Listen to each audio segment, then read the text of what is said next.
Next, Berkshire Hathaway Chairman and CEO Warren Buffett talks about the U.S. economy and the challenges facing the global economic recovery. He spoke with the president of the Economic Club of Washington, David M. Rubenstein. Announce it.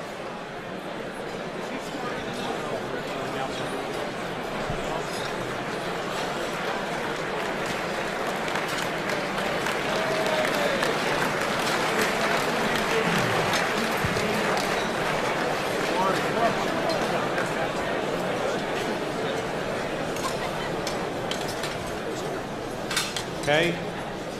Thank you very much, Warren, for coming this evening and honoring us. And I don't think you need much of an introduction, but I just will say that I think it's fair to say that you are the most respected investor in the world, and I think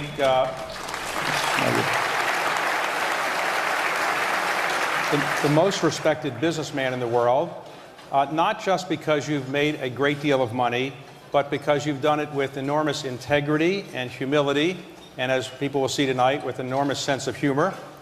And in addition to being a business person that everybody would aspire to be, he has in recent years become, with Bill Gates and Melinda Gates, the largest philanthropist in the world.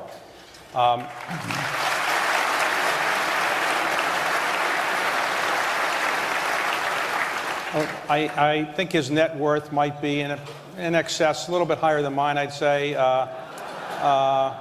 about $50 billion more or less, and he's committed to give 99% of that away, and he's in the process of doing so. So thank you on behalf of the country and everybody else for doing that.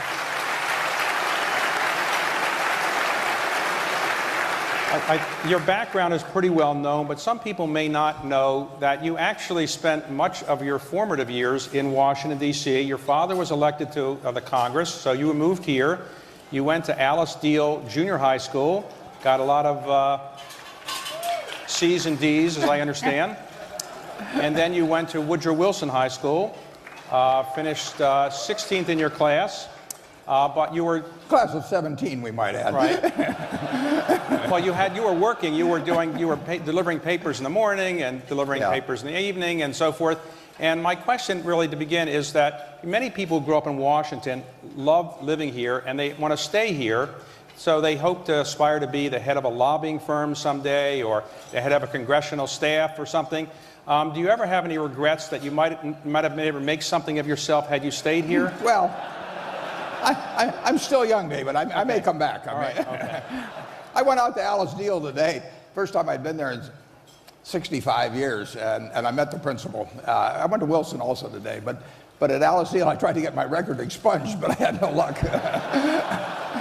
Well, you told me earlier today that you lived in Spring Valley. Yeah, I lived at 49th Street between Van Ness and Fordham Road, yeah. And so today, with a camera crew, you knocked on the door of the person who was living in your house. What did that person say?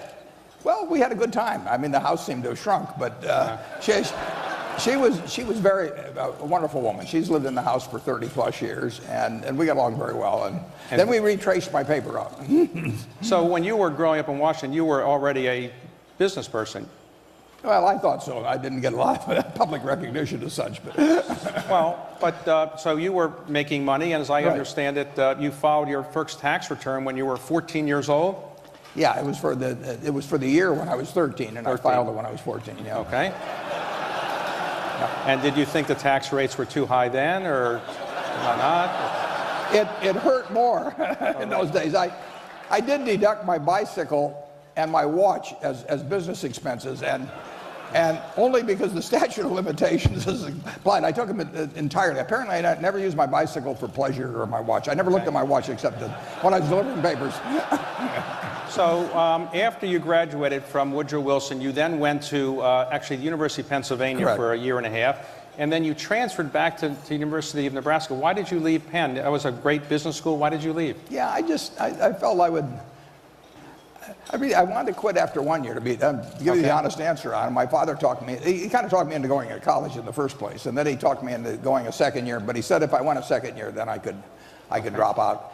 And so then I went back to Nebraska. That way I got out of college in 3 years, and so it sped things up. And I plan to live in Nebraska. So when you graduated from the University of Nebraska, you applied to Harvard Business School and were rejected. That's true. Has Harvard ever announced that they've regretted that decision? Well, I understand the development officer is kind of unhappy.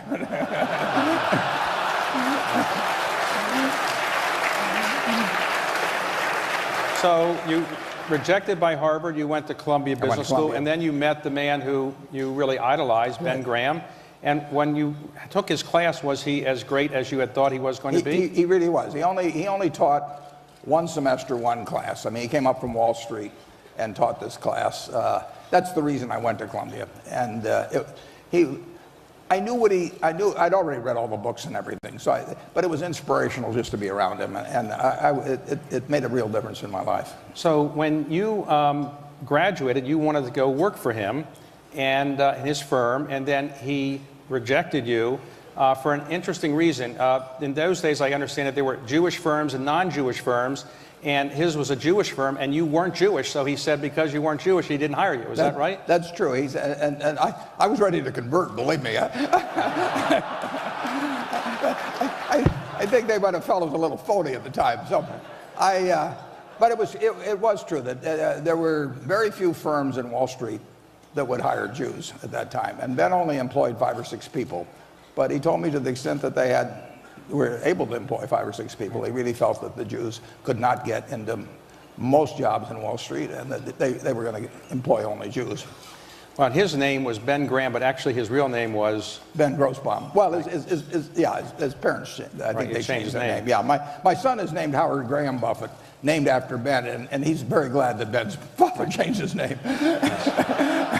So you moved back for a while to Nebraska, but then he ultimately changed his mind and you went to work for Ben Graham. I kept pestering him. Yeah, I made a real pest of myself. And in those years, what did you aspire to do? Did you aspire to become a very wealthy person? Would you want to be buying stocks? Would you want to buy companies? What was your aspiration in those early days? I loved just analyzing securities. I just spent hours and hours and hours. I kept turning the pages of Moody's, which instead of going, you had no internet then or anything else, so you had 2 sources of information, Moody's and Standard & Poor's.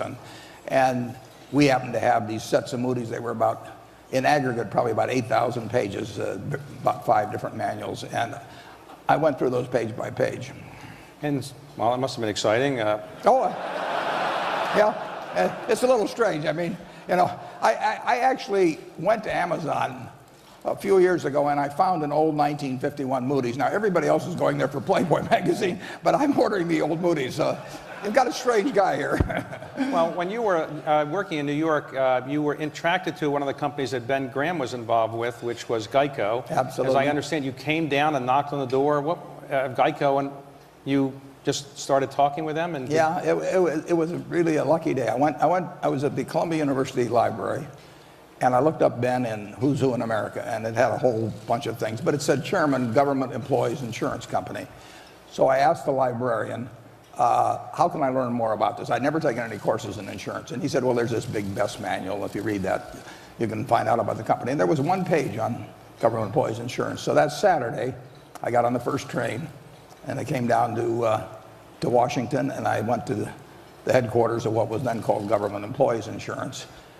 And to my total surprise, the place was locked. I mean, people didn't work, and people in Omaha worked on Saturday. People in Washington didn't seem to work on Saturday.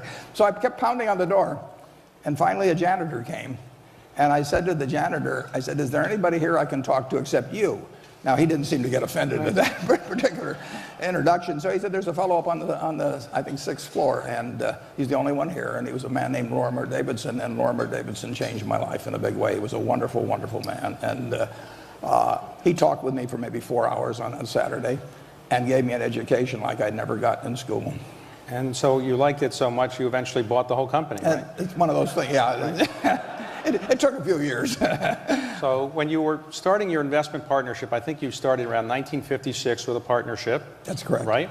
And as I understand it, if somebody had put $10,000 in 1956, and it stayed with you and kept stock that they could have gotten when you liquidated some of the partnerships, that $10,000 would be worth roughly $500 million today? That's about right. Wow. Yeah. So those people are very grateful to you who did that, right?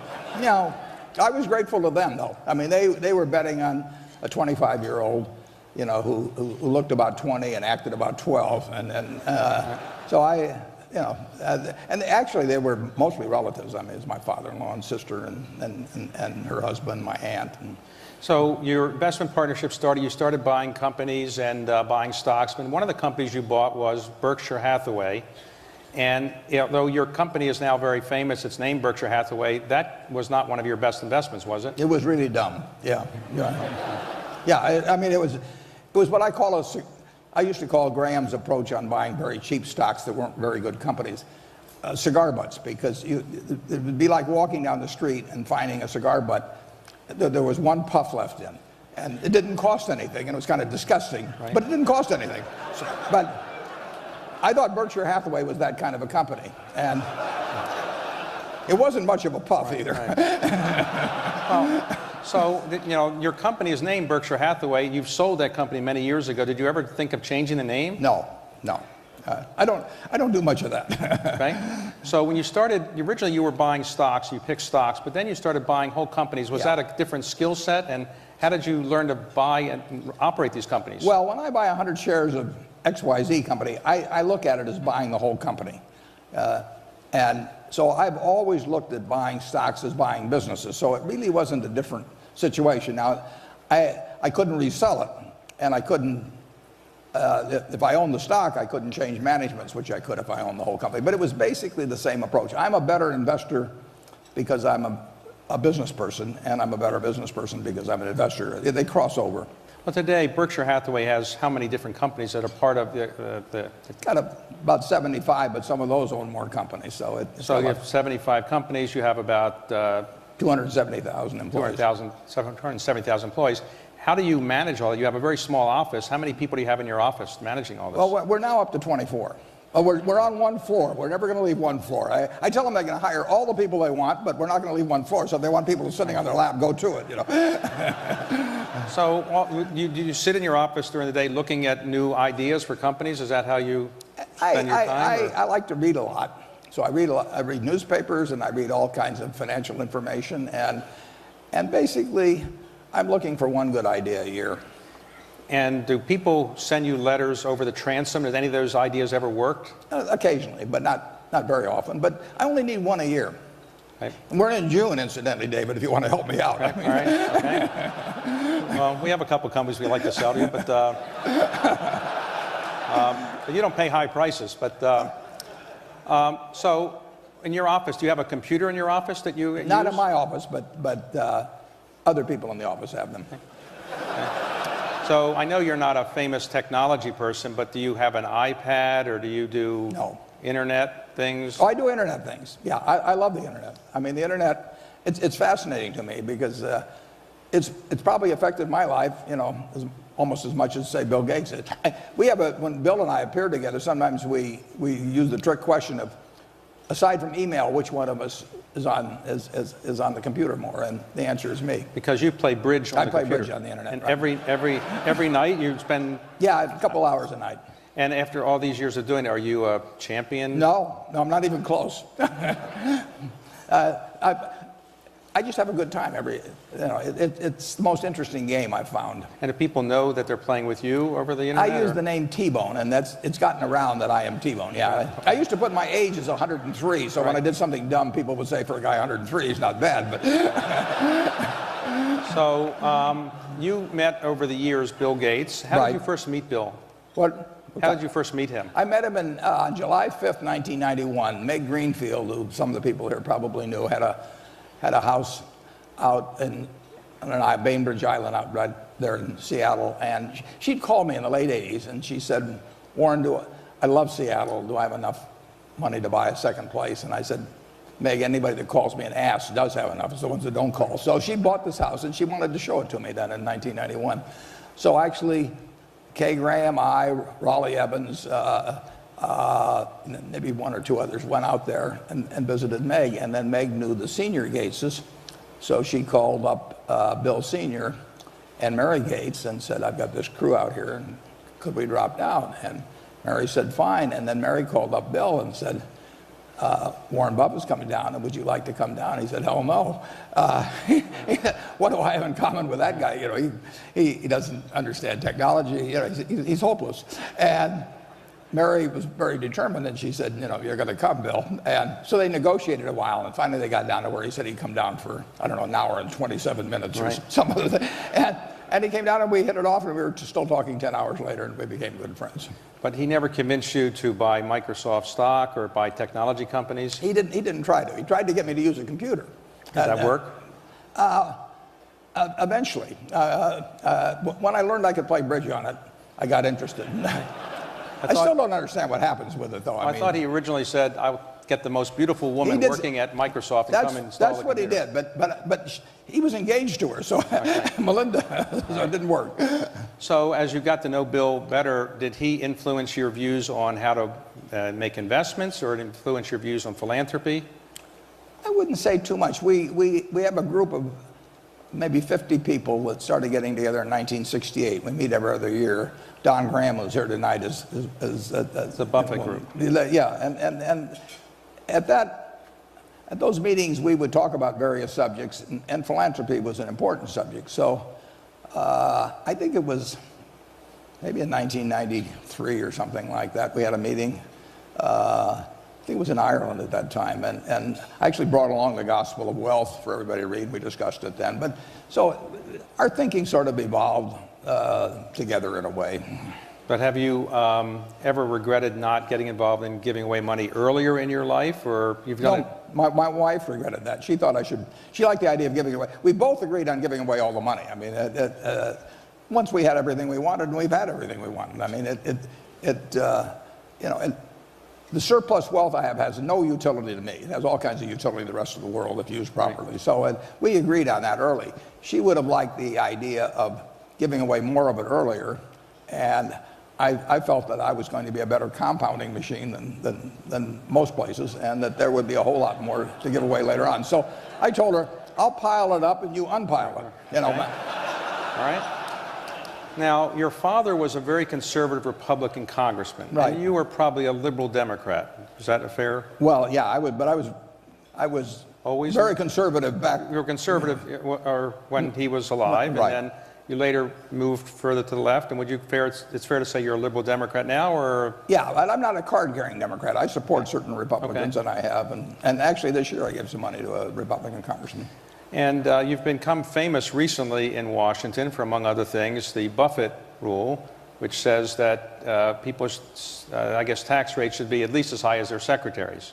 Yeah, in terms of the aggregate of payroll and income taxes. I couldn't get a disease named after me, so I had to settle for a tax. I mean. And have any of your friends suggested that you compensate your secretary in capital gains kind of things so she could pay a lower rate? She's been suggesting that lately, yeah, right. Yeah, she's always on the phone with some tax advisor now. Now, the interesting thing is people have speculated about how much money she made, but the tax rate actually above $106,000 for most people goes down if you take the aggregate of payroll and income taxes, because the payroll tax is the most regressive of all and quits at that point. And so actually between, say, 106 and 200, in most cases, the rate would go down. Well, your financial acumen is pretty well known. So we now have in our country $15.5 trillion of debt in our federal government, and $1 trillion a year or so adding up. What would you do if you were able to wave a wand and try to fix our debt problem or deficit problem? Well, I think I would do what everybody in this room could do. I mean, if you ask everybody here how much the federal government should be raising annually or in aggregate over the next 10 years, the answers would come in somewhere between 18.5% and 19.5%, which is close to what's been the situation since World War II. If you ask them how much the government should be spending, they'd probably come in at 21%. Someone would come in at 20.5 or 21.5. And incidentally, you can have a 2 percentage point deficit relative to GDP, and the debt to GDP will not grow. I mean, in fact, it probably will shrink just a touch. So you can have a couple percent deficits on average. And I would take the plan that 90% of the people here would come up with to get to that 19% of revenue and or to get to 21%. It can be Simpson Bowles, it can be a bunch of different things. And no one's going to agree 100% on every point.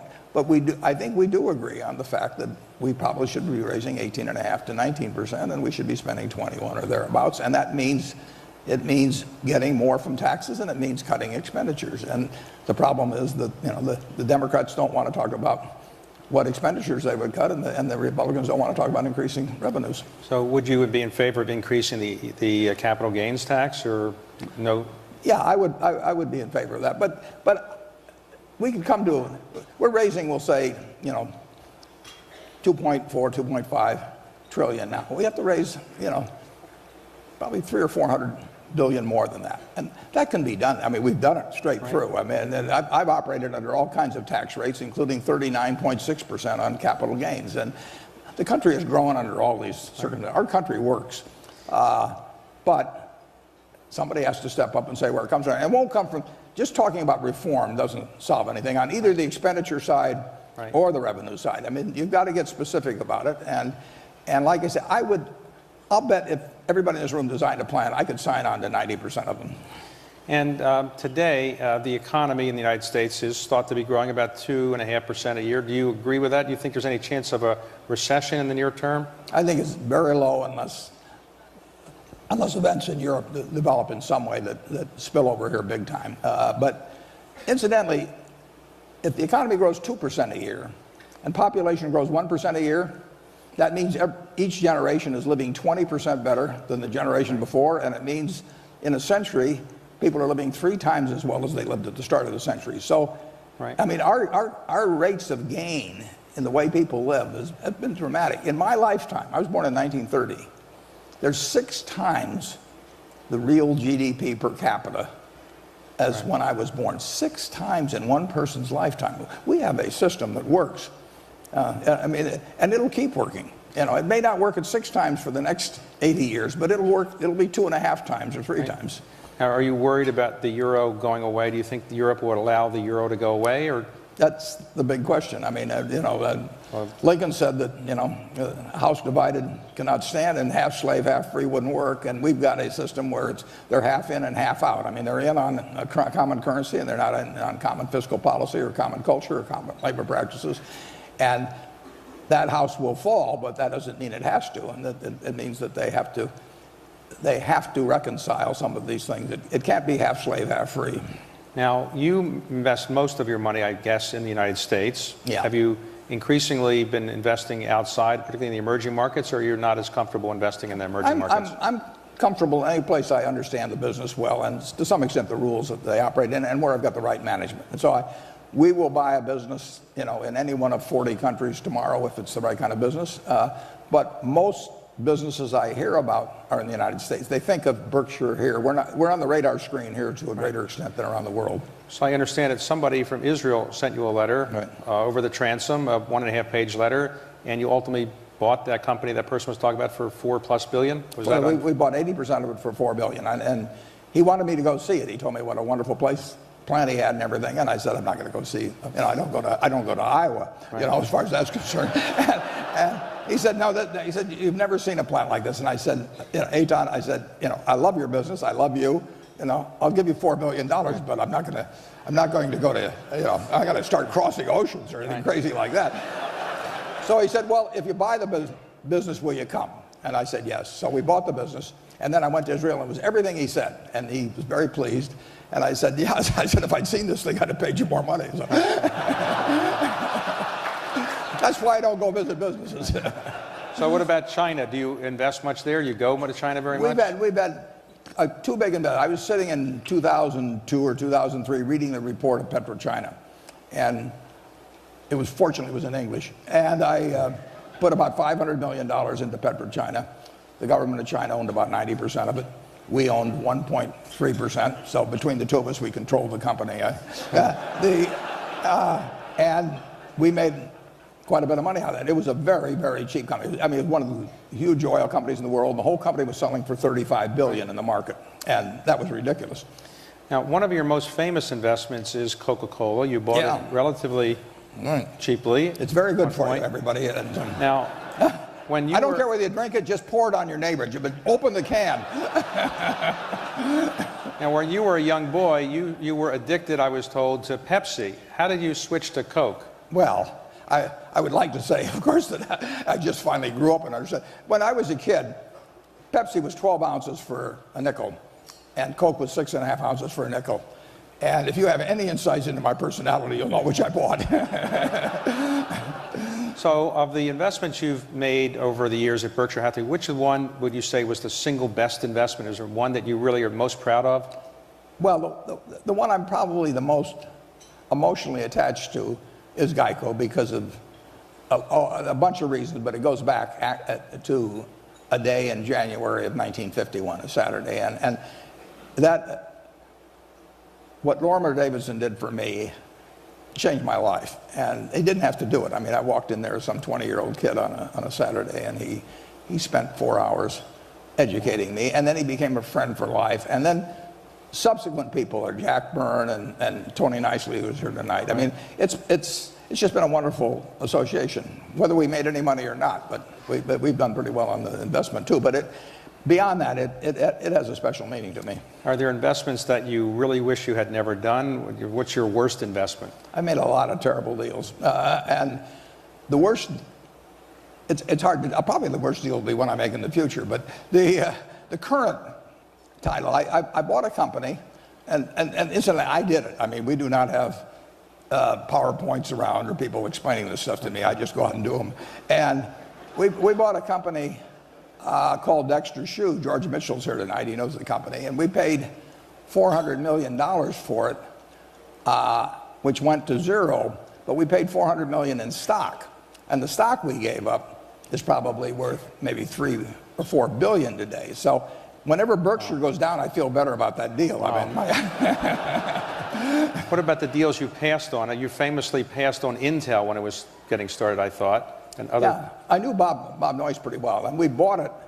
We bought the converts when they were private, or just because of Bob. We bought them at Grinnell College, and the endowment of Grinnell College went from $8 million to $1 billion in about 12 or 14 years. So, and Intel was a help on that. But in the end, I don't worry about things I don't understand. I mean, I think it was Tom Watson Sr. said, "I'm no genius, but I'm smart in spots, and I stay around those spots." Right. And there's a lot to that. And knowing your circle of competence is where that perimeter is, right, is enormously important. And the fact that there's all kinds of things I can't do, and there's plenty of companies I can't analyze, but I don't have to worry about that. Of all the companies you bought, maybe the one that brought you the most trouble was Salomon. When you bought it, at one point it was almost, in effect, put into bankruptcy, and you had to go and run the company. Was that the most difficult experience you had at Berkshire Hathaway? I would say that probably was, yeah. I was there as CEO for 9 months and 4 days, and it was 20 years ago, and I think I remember every day of it. So today, when you have all these managers running your 75 different companies, do they call you every day and say, "I got this problem or that problem," or how often do you talk to them? No, if they need to call me, they're in trouble. We buy businesses where the managers come with them, and there are some managers that I don't talk to once a year, and there's one I talk to almost every day. After the one that I talk to almost every day, I would say the highest frequency would be maybe once a week. But they always call me. I don't call them. Now, when you want to make an investment, you have a board of directors. Do you ever ask them? I've heard that you will buy a railroad for 20-some billion and not tell your board of directors. I told a few of them. A few of them, okay. That was an exception. That I told them, not that part of why we're able to make deals is because we can act fast. They know we have the money. They know we'll do the deal. We closed on October 6th, 2008, on a $6.5 billion investment in Wrigley in conjunction with Mars.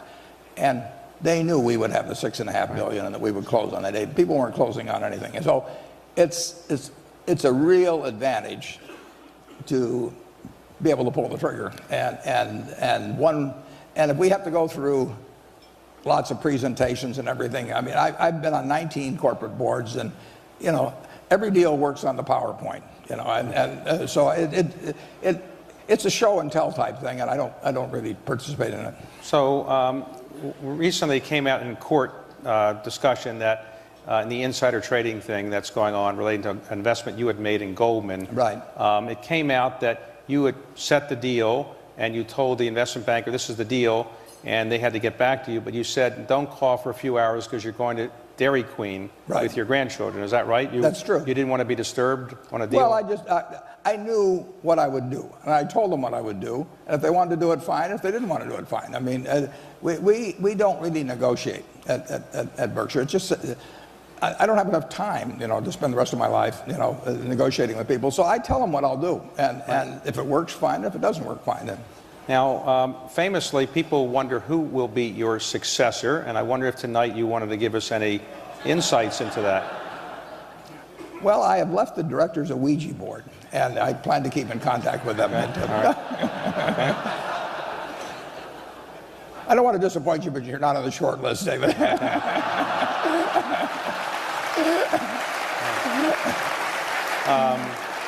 Could I be on the long list? So we're in perfect shape for it, though. I will say that we've got successors that are, in most ways are better than I am. But you expect that Berkshire will be around for 20, 30, 40 years as Forever. a big... It's built to be forever. It has a special culture. It has directors who are committed to that. It has managers. We have an organization that would reject anybody that tried to tamper with that culture. And I think it is special, and it can stay special. So today, having achieved all that you have achieved, you've got the admiration of virtually everybody in the world for what you've done. What kind of motivates you to keep going? What are your aspirations over the next 5 years or so? I'm having the time of my life. I mean, I get to do every day exactly what I like to do with people who I love and who seem to like me pretty well. And it doesn't get any better than that. I tell the students that come to see me, and I have 48 universities come out every year. I tell the students, take the job you would take if you didn't need a job. And I've got the job that I don't need a job, and I've got that job. Now, you're giving away 99% of your wealth. You have 3 children, 7 grandchildren, and 9 great-grandchildren. That's it. And any of them ever say, maybe you could leave some of that to me, or they've never... Well, I'm leaving some of it to them. And one of the things I do is that I don't write a will very often, but when I write a will, I give it to my children first before I sign it. They all read it. They're the executors. Right. And I want 2 things. I want them to understand exactly what's in it, and secondly, I want them to agree with it. I mean, and if they don't, I want them to talk it out now, and we'll figure out what makes sense. And so every, I don't know, 5 or 6 years or 7 years, whenever I do this, they read it, and sometimes there is something that they don't understand in terms of exactly what their duties might be or something of the sort. And then in terms of equating, I've got one son that likes a farm. I've got a farm that he'll get. I've got another daughter that likes the particular house. And I've got these various ways of equating that in percentages and all of that. And in the end, I think they feel very, very lucky in life. So the average person who doesn't have your investment skills and they want to not lose their money, would you recommend that they play the stock market, they buy mutual funds? What do you recommend to the average investor? Well, playing the stock market, no, playing is not a word I would choose. I would recommend that they put a similar sum, and maybe they'd be earning more as they went along, but save something every month and basically put it in an index fund. Right. They are not in a position to make judgments on stocks themselves. They're not in the game any more than right. I can prescribe in medicine or something of the sort. They will get a good result. The American economy has done wonderfully. I mean, if you take the 20th century, the Dow started at 66 and it ended at 11,400. Right. Now think of that. How could anybody get a bad result in investing starting at 66 and 11,400? But a lot of people do because they jump in at the wrong time or they think they know this stock versus that stock. But the average person should just consistently buy equities, which to me are by far the most attractive investment choice around, and put it in, and if they do that for 20 or 30 years, they'll do very well. But you don't subscribe to the efficient market theory that says that basically you can't beat the stock market? You subscribe to that theory that you can't, or you... Well, if I'd subscribe to that theory, right. I'd still be delivering papers. Right. Yeah. Right. No, I think I don't think there's any question that certain people who evaluate stocks as businesses can make intelligent decisions about businesses, which will enable them to do very well in the securities market. But I don't think somebody that is listening, to a TV channel tell them what to do, or somebody jumping around with histrionics, or even some salesperson who's getting paid more money for selling them something and getting them to change tomorrow is the key to it. Now, you gave away, or committed to give away, the bulk of your money to a foundation set up by other people.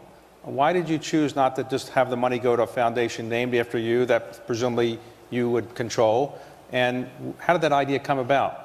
Well, originally I'd actually planned, I thought my first wife would outlive me and that she would give away the money, so it would have gone to a foundation that she ran. But the idea was to get the money spent.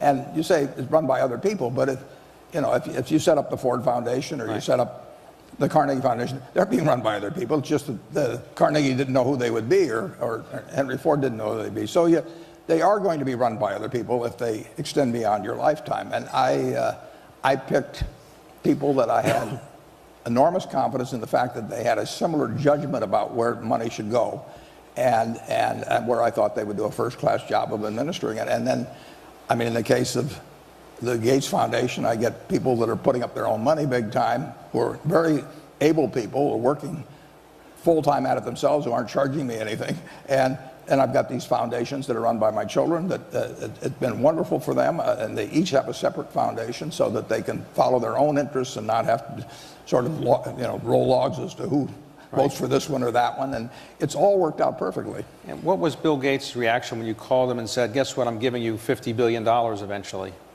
I think he said, what? No, I shouldn't joke about this. No, I don't remember exactly what he said, but I think he was surprised. Okay. And did he suggest you put your name on the foundation as well? No, I don't want my name on anything. There are all kinds of people that do want their names on it. So if you can sell it to some other guy, why should you give it to me where you don't get anything out of it? Okay, I understand. So,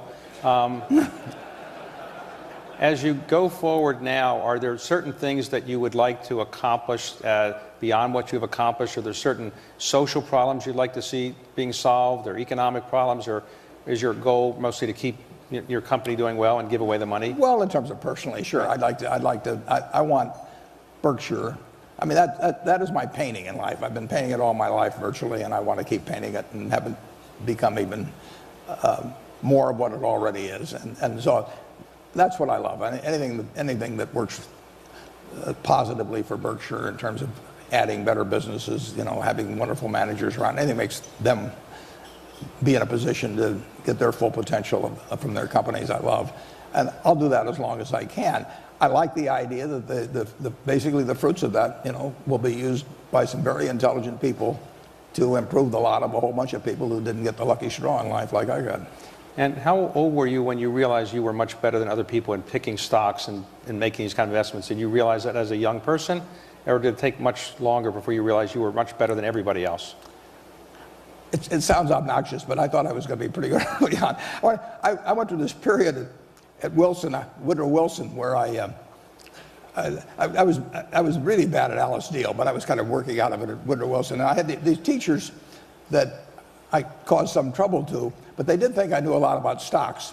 And of course, in those days, teachers put all their money in AT&T. That was the ultimate safe investment. So when I was feeling particularly obnoxious, I shorted a little AT&T and brought the confirmation, showed them to the teachers, made them worry a little. But you couldn't love anything as much as I loved investments and not get fairly good at it. I read every book in the Omaha Public Library on investments by the time I was 11, and we moved back here. And as soon as I got back here and my dad was in Congress, I said, get everything in the Library of Congress, I want to read it. Well, there's one company in Washington we didn't mention.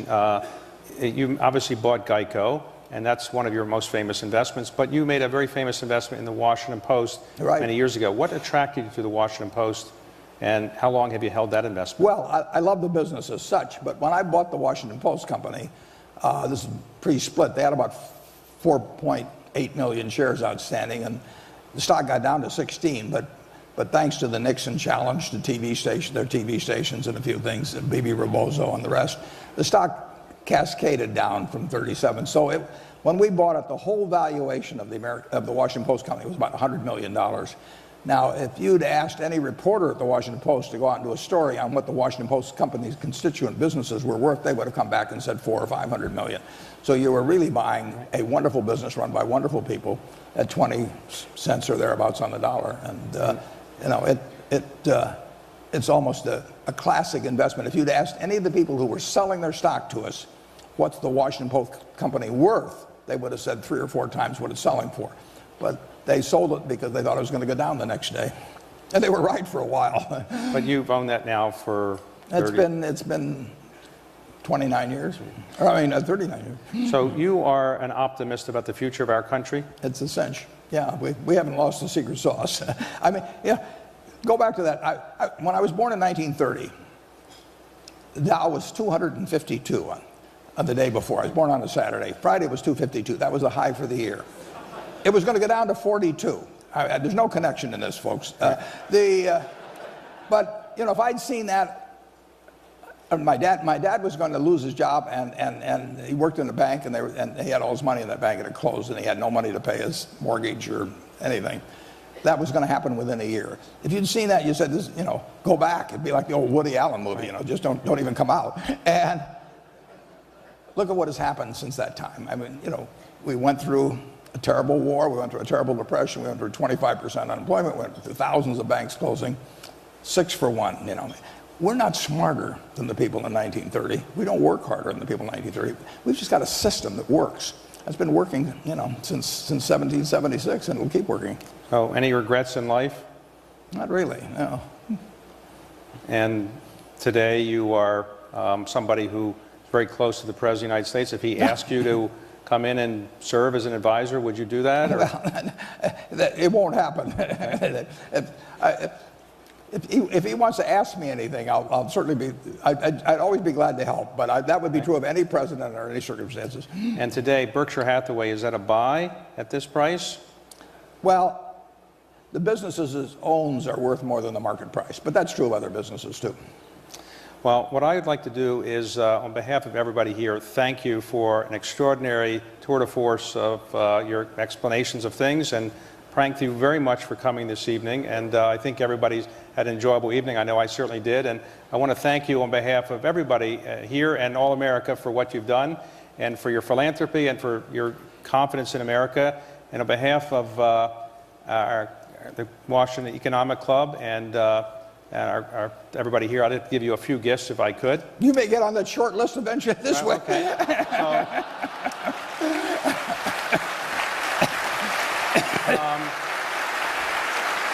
This is a Woodrow Wilson high school jacket we've had made up for you. Go Tigers!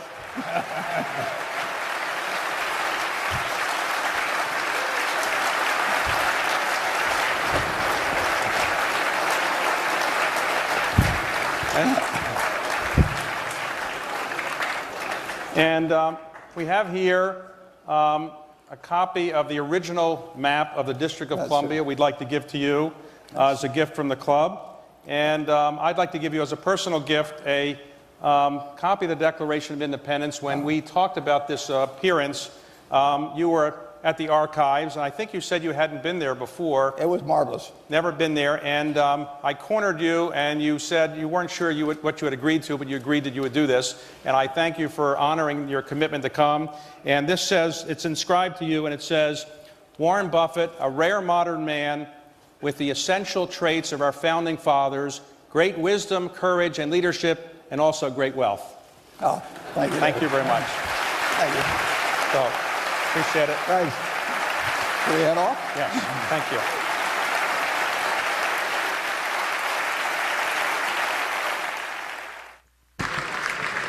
you. Ladies and gentlemen, please join the after-dinner reception with cordials and sweets in the Maryland Room. And don't forget to take your complimentary champagne glass with you and pick up your gift tote bag as you depart. Have a safe evening, and thanks for coming.